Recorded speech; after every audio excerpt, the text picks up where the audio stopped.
गिरे तो भी टंगड़ी ऊपर, संजय राउत के बयान पर भड़के शिंदे गुट के सांसद। सीएम पद को लेकर भी किया दावा। महाराष्ट्र में महायुति को शानदार जनादेश मिलता दिख रहा है। रुझानों में इस राज्य में एकनाथ शिंदे सरकार की फिर से वापसी होती दिख रही है। महाराष्ट्र में महायुति को आशातीत कामयाबी मिली है। अगर रुझानों का ट्रेंड नतीजों में बदलता है तो बीजेपी, एकनाथ शिंदे की शिवसेना और अजीत पवार के एनसीपी को यहाँ 2/3 बहुमत से ज्यादा यानी कि 192 सीटों से ज्यादा सीटें मिलती दिख रही हैं। इस बीच सीएम एकनाथ शिंदे के सांसद नरेश मस्के ने एक बार फिर से राज्य के मुख्यमंत्री पद पर अपनी पार्टी का दावा ठोका है। आज सीएम एकनाथ शिंदे से मुलाकात करके नरेश मस्के ने कहा कि महाराष्ट्र का सीएम एकनाथ शिंदे को होना चाहिए। शिवसेना का पार्टी कार्यकर्ता होने के नाते मैं चाहता हूं कि एकनाथ शिंदे फिर से राज्य के मुख्यमंत्री बने। नरेश मस्के ने कहा कि एकनाथ शिंदे की अगुवाई में महायुति को जोरदार जीत मिली है और एकनाथ शिंदे को राज्य का सीएम होना चाहिए। नरेश मस्के ने शिवसेना यूबीटी नेता संजय राउत पर जोरदार हमला बोला है। मस्के ने कहा कि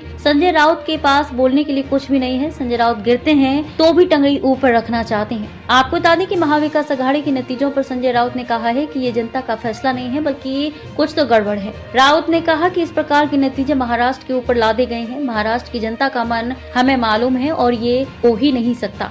संजय राउत ने लाडली बहन योजना को लेकर किए गए सवाल पर कहा कि यहाँ लाडले भाई हैं, लाडले नाना जी हैं, लाडले दादाजी हैं, सब कुछ लाडले हैं। यहाँ हमको मालूम है कि यहाँ क्या है। ये जो निर्णय आया है वो जनता का नहीं है। उन्होंने कहा कि शिंदे के सारे उम्मीदवार कैसे जीत रहे हैं। शिवसेना यूबीटी सांसद राउत ने कहा कि लोकसभा के 2 चुनाव 2014 और 2019 में मोदी और शाह ने यही किया था कि विपक्ष का नेता कांग्रेस को नहीं मिलना चाहिए। इस बार वही रणनीति उन्होंने महाराष्ट्र में अपनाई है कि विधानसभा में कोई विपक्ष का नेता नहीं रहेगा। ये हमेशा बीजेपी की रणनीति रही है। आपको बता दें कि ताजा रुझानों में एमवीए का प्रदर्शन बहुत ही खराब रहा है। यहाँ एमवीए अब तक 54 सीटों पर आगे है, जबकि शिवसेना यूबीटी को मात्र 19 सीटों पर बढ़त मिलती दिख रही है।